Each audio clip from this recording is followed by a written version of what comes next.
Private Property, the Least Bad Option.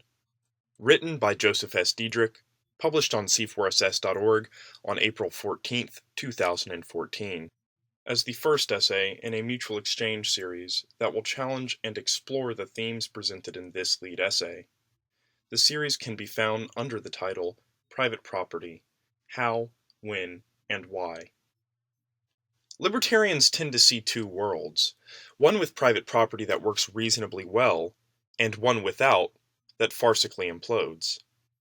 What they often miss, however, is that this dichotomy is conditional. Private property isn't morally meritorious or great in itself, but only insofar as it is the best and only way to avoid conflict given the reality of scarcity in the physical world. Private property is unavoidably coercive, and should therefore be a convention only where absolutely necessary. Private property is a coercive stricture. It is not coercive in the sense of putting a gun to someone's head or stealing wealth in the form of taxes, but coercive in the sense that it circumscribes, dictates, and restricts our interaction with the natural physical world.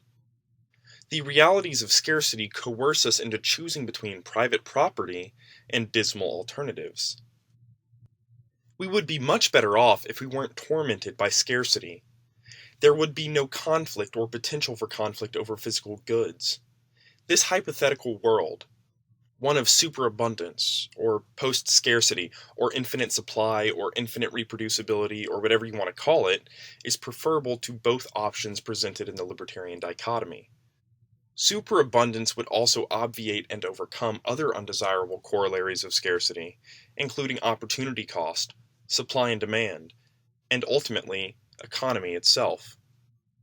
Unfortunately, this world does not exist.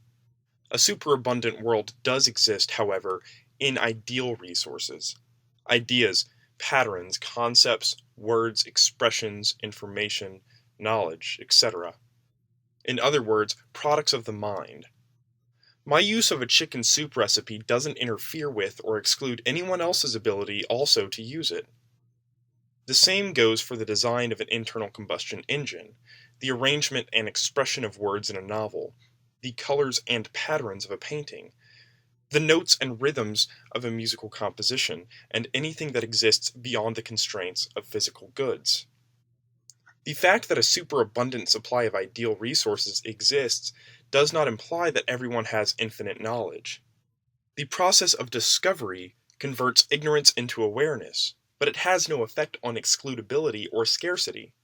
When Pythagoras discovered his famous theorem, he was initially the only one who knew it.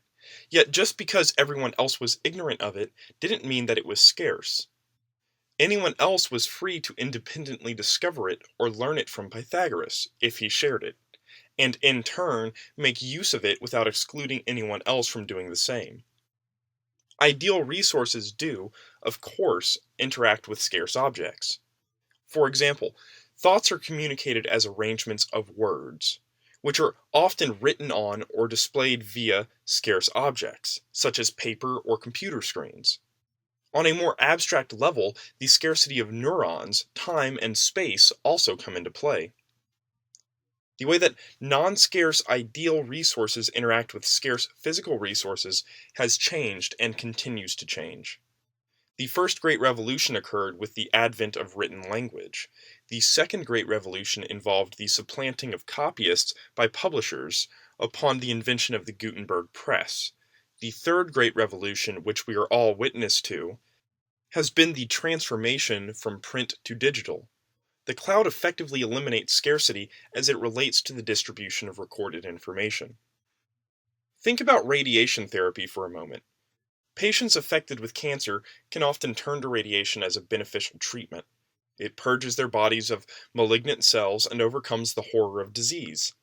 However, if a healthy person is exposed to radiation, or if radiation is applied to a sick person improperly, the results are ghastly. Instead of promoting healing and prolonging life, the bad radiation engenders suffering and induces mortality. As with radiation, the imposition of unnecessary and indiscriminate private property strictures inhibits human progress. Where scarcity doesn't exist, the necessity of making that infamous dichotomic choice isn't coerced upon us. When we choose to apply private property strictures to non-scarce ideal resources in the form of intellectual property, for example, we leave the realm of natural coercion, uncontrollable elements of the physical world requiring us to make undesirable choices, and enter into the realm of artificial coercion, humans coercing other humans. This is what libertarians often miss. We can become so attached to the idea of private property that we believe we have to create it, or impose it, or legislate it, even when it is unnecessary. Scarcity doesn't govern the non-physical world, and thus it is unnecessary, imprudent, and patently foolish to impose coercive private property strictures onto it.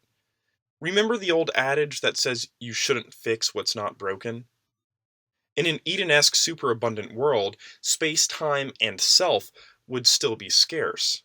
Even if I were able to conjure up anything that I wanted, I would still be limited by time, by my physical body and the space it occupies, and by my own mortality. These conditions, however, undermine neither self-ownership nor the argument that private property is undesirable. Immortality, unlimited space, and unlimited time would seem to be preferable to the opposite. The right to private property isn't some intuitive natural axiom come down from the heavens as an eternal law of all human interaction. On the contrary, private property evolved as the best and only method of peacefully allocating scarce resources. As the commons became smaller and smaller, this undeniable fact became more and more evident. While private property is preferable to all available alternatives, it is not inherently desirable or good. Recognizing this clarifies and enhances libertarian theory.